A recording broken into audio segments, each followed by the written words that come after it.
Warning bells. Have fun and learn. एक समय की बात है, उत्तर भारत के एक हिस्से में एक टिड्डा रहता था। उसी के पास चींटियों का एक झुंड भी रहता था।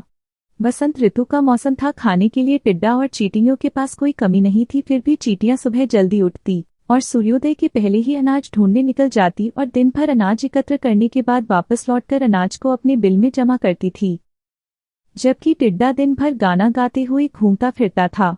टिड्डा चींटियों को देखता और सोचता था, मैं तो इतनी मौज मस्ती की जिंदगी जी रहा हूँ और यह चींटियां दिन रात इतनी कड़ी मेहनत करके खाना इकट्ठा करने में लगी हुई है।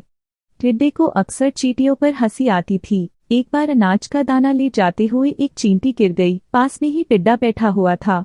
चींटी ने टिड्डे से मदद मांगते हुए बोली, भाई टिड्डे, क्या तुम इस अनाज को मेरे बिल तक पहुंचाने में मेरी सहायता कर सकते हो? टिड्डा बोला, इतना सुहावना मौसम है, तुम्हें इस मौसम का आनंद लेना चाहिए। चारों तरफ कितनी अच्छी हरियाली और खाने के लिए भोजन की कोई कमी नहीं है। सुनहरी धूप निकली हुई है। मैं तो दिन भर गाना गाता हूँ और इस सुंदर प्राकृतिक दृश्यों का आनंद लेता रहता हूँ, जबकि तुम मूर्ख हो जो सूर्योदय से सूर्यास्त तक मेहनत ही करते हो और भोजन संग्रह में लगे हुए हो।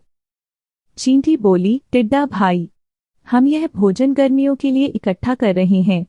गर्मी में जब चारों तरफ अनाज की कमी होती है और खाने के लिए कुछ नहीं रहता, तब यही भोजन खाकर हम जिंदा रहते हैं। तुम्हें भी गर्मियों के लिए कुछ ना कुछ भोजन संग्रह करके अवश्य रखना चाहिए। चींटी की बात सुनकर टिड्डा बोला, अरे चींटी, यह सब काम बेवकूफ लोगों के हैं। अभी तो मुझे खाने के लिए पर्याप्त भोजन मिल रहा है, तो मैं इसी तरह गाना गाकर आनंद पूर्वक अपना समय बिताना चाहता हूँ। टिड्डी ने चींटी की कोई सहायता नहीं की और वहां से चला गया। टिड्डे की इस हरकत को देखकर चींटी को बहुत दुख हुआ और चींटी किसी तरह अनाज को उठाकर अपने बिल तक ले गई। चींटी ने यह बात अपनी साथी चींटियों को भी बतलाई। धीरे धीरे समय बीतता गया और गर्मी का मौसम आ गया। इस बार की गर्मी अन्य साल की गर्मी से बहुत अधिक तेज थी और चारों तरफ सूखे और अकाल की स्थिति बन गई। चींटियों के पास इस गर्मी में भी खाने की कोई कमी नहीं थी, क्योंकि उन्होंने बसंत ऋतु में ही पर्याप्त अन्न इकट्ठा करके रख लिया था। किंतु टिड्डे के पास खाने के लिए कुछ नहीं था। उसने अपने आसपास बहुत तलाश किया, किंतु कहीं भी हो उसे खाने के लिए कुछ नहीं मिला। टिड्डा कई दिनों से भूखा था और भूख के मारे उसकी हालत खराब थी। उसे समझ नहीं आ रहा था कि अब उसे क्या करना चाहिए। तभी टिड्डे को चींटियों की याद आई, जो वसंत ऋतु में ही भोजन इकट्ठा कर रही थी।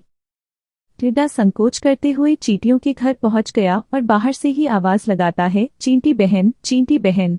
कभी कुछ चींटियां बाहर आती हैं और टिड्डे को देखकर बोलती हैं, टिड्डा भाई, क्या हुआ जो इतनी गर्मी में आप यहाँ भटक रहे हो? टिड्डा बोला, मैंने अपने चारों तरफ अन्य भोजन की तलाश की, किंतु मुझे कहीं भी खाने के लिए कुछ नहीं मिला। मैं कई दिनों से भूखा हूँ।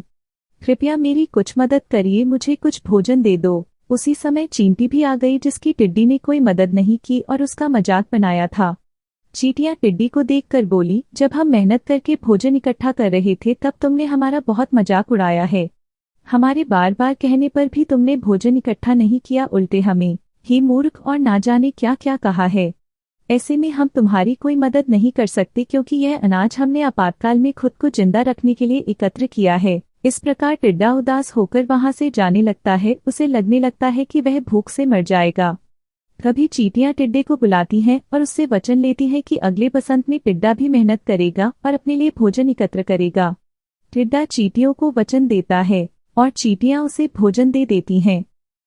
इस प्रकार चींटियों की मेहनत और दयालुता से टिड्डे की जान बच जाती है और टिड्डा भी अगले बसंत में चींटियों के साथ मिलकर खूब मेहनत करता है और गर्मियों के लिए भोजन एकत्र करता है। शिक्षा। चींटी और टिड्डा की कहानी से हमें शिक्षा मिलती है कि हमें कभी भी काम चोरी नहीं करना चाहिए और कोई भी कार्य भविष्य को ध्यान में रखकर ही करना चाहिए।